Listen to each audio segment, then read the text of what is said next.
আমরা এখন কথা বলবো আমাদের সেই প্রিয় ছাত্র শহীদ ওয়াসিমকে নিয়ে। তোমরা সবাই তাকে চিনো তো?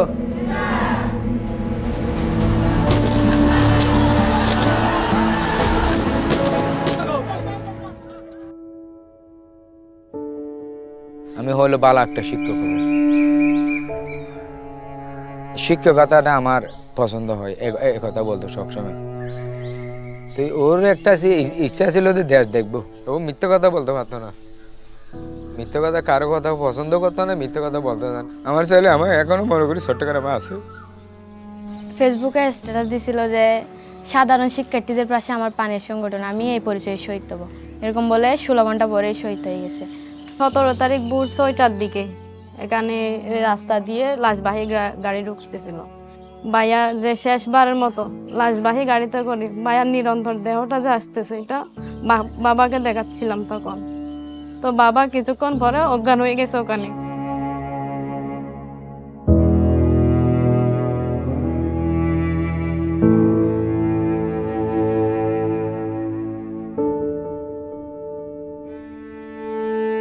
মৃত্যুর স্বাদ সবারই বহন করতে হবে। ছেলেকে কুরবানি দিয়েছি, ছেলে কুরবানি হয়েছে দেশের স্বার্থে।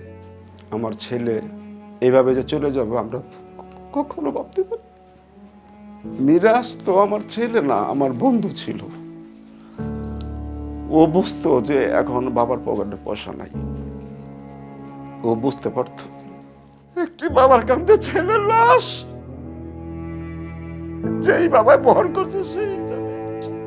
আমার দেখতে দেখতে বৈশা রয়েছি তা যা, কিন্তু আমার ভিতরটা ঘুম যেরকম একটা কাঠের নষ্ট করে প্রতিটা মুহূর্তে আমার ভিতরটা এইভাবে টুকরা টুকরা।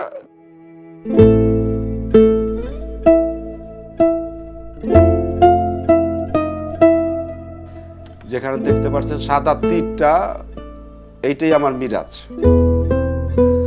আর যদি কোনো বাবার সন্তান না হারিতে হয়,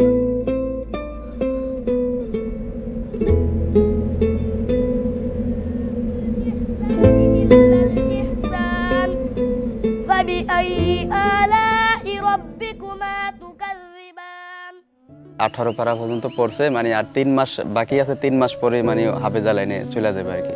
এবং কি যেদিন গুলি লাগে সেদিনকা মহরমে রোজা ছিল, তো মূলত রোজা অবস্থায় আর কি গুলিটা লাগে ওর পেটে।